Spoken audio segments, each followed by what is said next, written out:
Of the African Union Commission, former commissioners of the African Union Commission. Your Excellencies, because in the colonial times and in the post-colonial times, they would make our people grow things like cotton. You hear that Uganda is producing a lot of cotton. Yes, Uganda was producing a lot of cotton, but the families which were producing the cotton were in poverty because nobody had bothered to calculate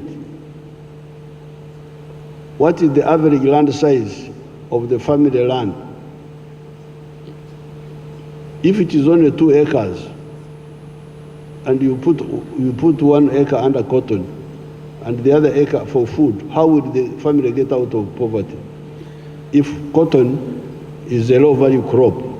So that's why we had to say no, it's not just big production for the country, it is production for the enough income for the family also, so that they get out of poverty.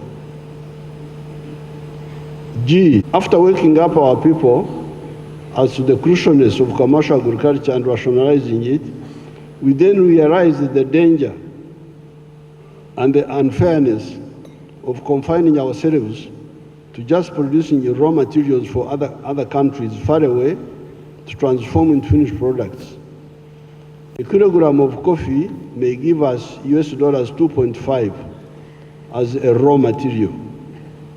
However, the same kilogram roasted, ground into powder, and packaged will give the cleverer foreigners who added those steps abroad US dollars 40.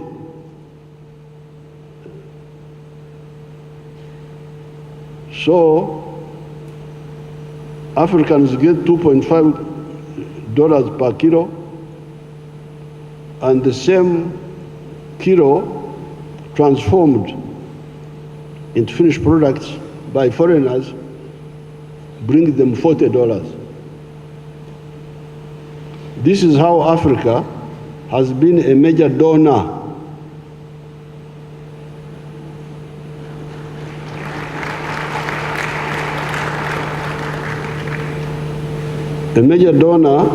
to the parts of the world that are managed by cleverer people. Sorry to use these words.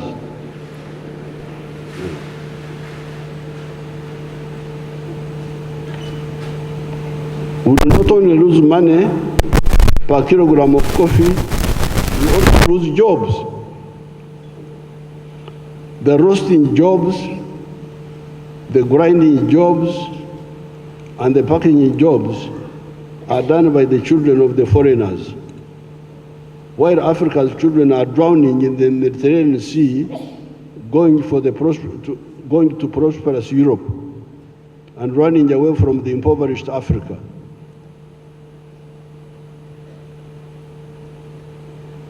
I normally tell people that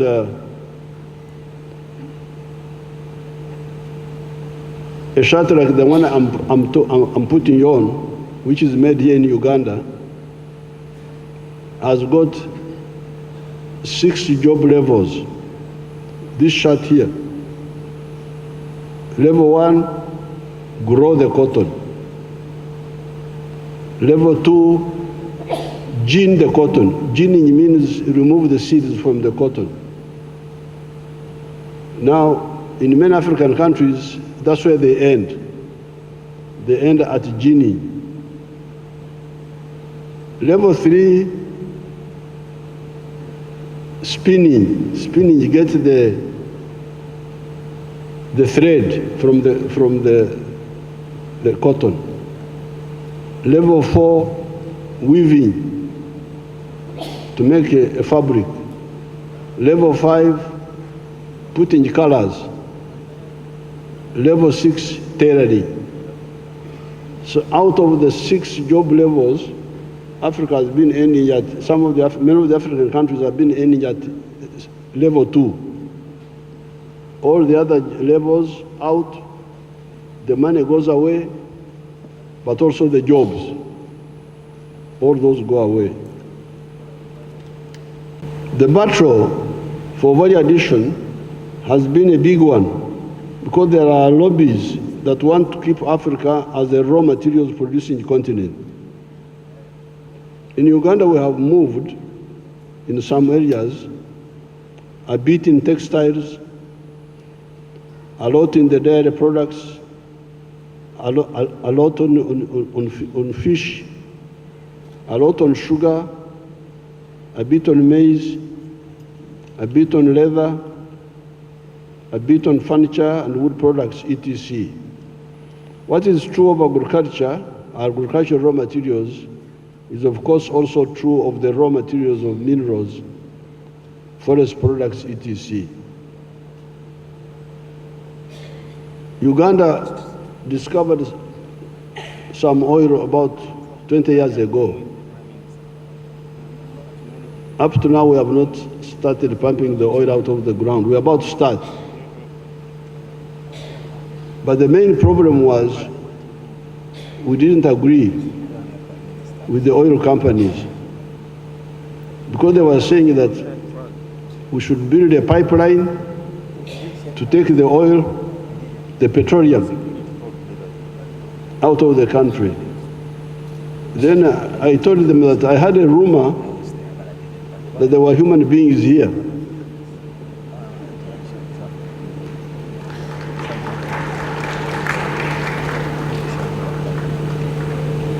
Why don't we process this petroleum for these human beings who are rumored to be here? It's not confirmed, but there's a rumor that there's some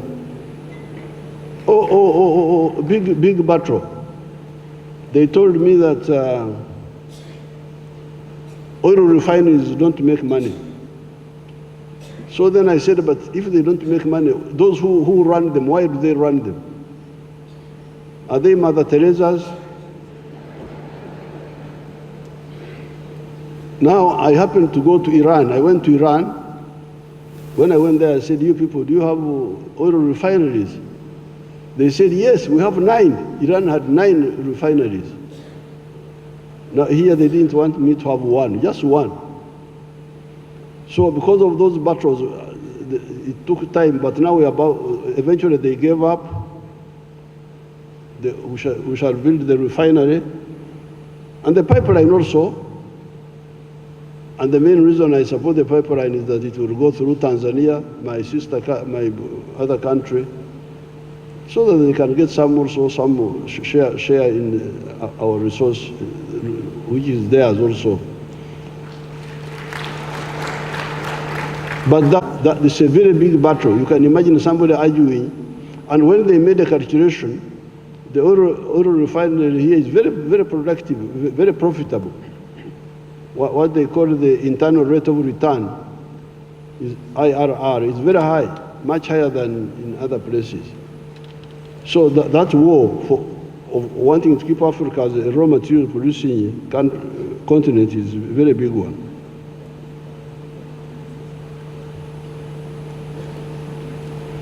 The value addition to agricultural products, this is H, ensures vertical integration in the agricultural sector, from the garden to the table, and from the farm to the wardrobe for clothes, shoes, etc.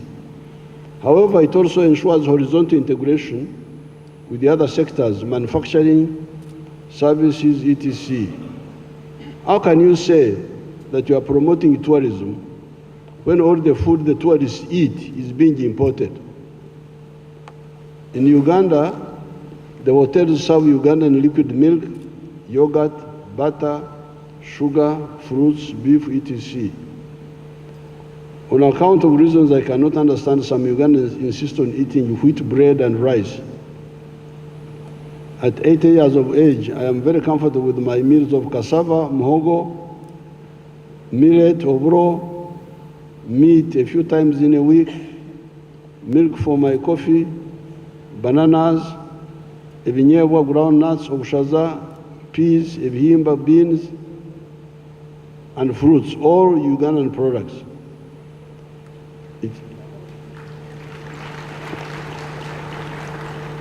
It is the bread eaters and the rice eaters that cause us to import some food. I do not eat chicken, pigs, eggs, etc. because I'm from the savannah, but they are abundantly available. Therefore, in Uganda, the hospitality industry is firmly integrated with our agriculture except for rice and wheat. In order to launch our agriculture on the journey of socio-economic transformation away from the pre-capitalist, pre-socialist traditional mode to modern commercial agriculture, we have done the following. Roman 1, politically mobilize through sensitization the people to move away from the pre-money, working only for the stomach, to commercial agriculture with the chibaro, with the calculation. 67% of the homesteads in Uganda are now in the money economy for the first time in human history. At independence, only 9% were in the money economy. By 2013, only 32% were in the money economy. That is why I had to involve the army to distribute seedlings. We had to involve the army to distribute seedlings. I was begging these villagers to get out of poverty. They are in poverty, but they are not bothered. So we had to go there and beg them, please, please, get out of poverty. Here is coffee seedlings, plant them. Roman 2, through scientific research, ensure good quality seeds. I salute our scientists for developing a long list of improved seeds, higher yields, disease-resistant, drought-resistant, etc. Roman 3, sensitize farmers about the best agro practices, spacing, mulching, water conservation, etc. 4, ensure disease control, immunization, spraying against pests, etc. 5, ensure food safety against aflatoxins. 6, to stabilize agriculture, have standby irrigation using gravity or solar-powered water pumps. This will eliminate the risks of the erraticness of the rain. 7, use fertilizers to restore the nutrients in the soil. 8, conduct soil mapping to determine what can grow where. 9, discourage land fragmentation on inheritance because it creates land with disability, land that can no longer do certain enterprises because of the smallness. Uganda is lucky in that we have a lot of water. Our major problem is to persuade our uninformed or misinformed people by guiding them to stop undermining our water resources by encroaching on the wetlands, the forests, the catchment areas, the river banks, and the lake shores. Some other parts of Africa, however, are not so lucky. Northern Africa has got a water problem. Even Southern Africa gets periodic shortages of water.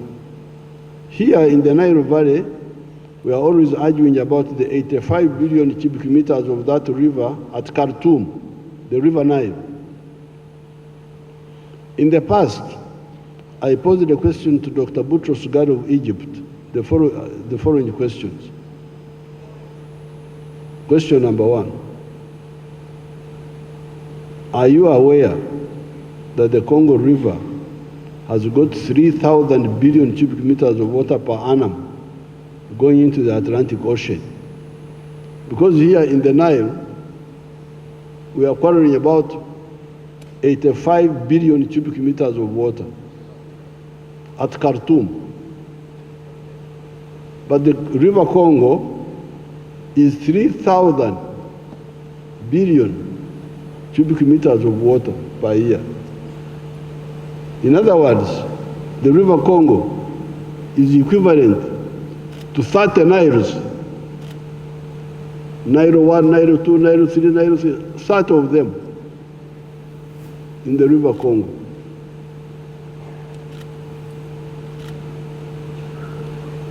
Now, all this water is going into the Atlantic Ocean every year, just going. Is the Atlantic Ocean thirsty for water? Since this is a high-level meeting of Africa, you can tell me whether the Atlantic Ocean is thirsty for water, all this water which is going.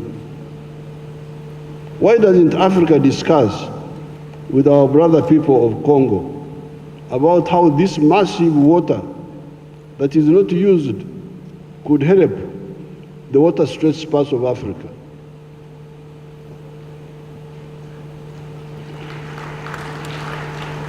Another question: is Africa aware of the technology of desalination? Because we spend so much time talking about so many things,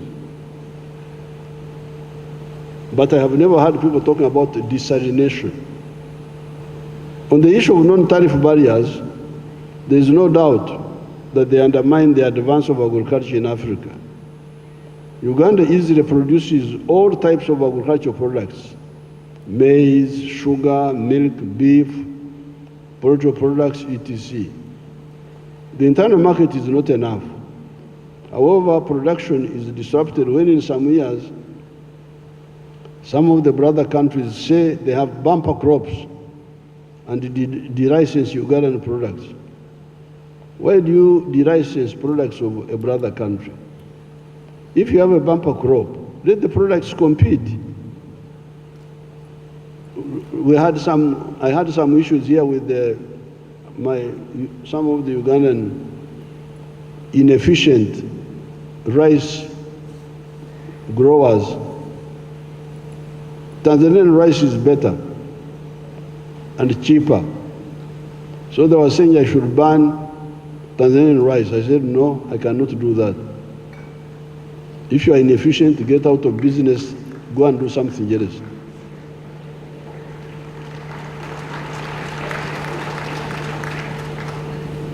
If you have a bumper crop, let the products compete. After the Ugandan product has been de-licensed, then you hear that the de-licensing country has now a shortage of this or that. Can they now import it from Uganda? By that time, the Ugandan farmers have been rendered bankrupt and have migrated to new products such as coffee that are mainly bought by foreigners away from Africa. How would African agriculture sustainable advance with this erraticness? I thank everybody.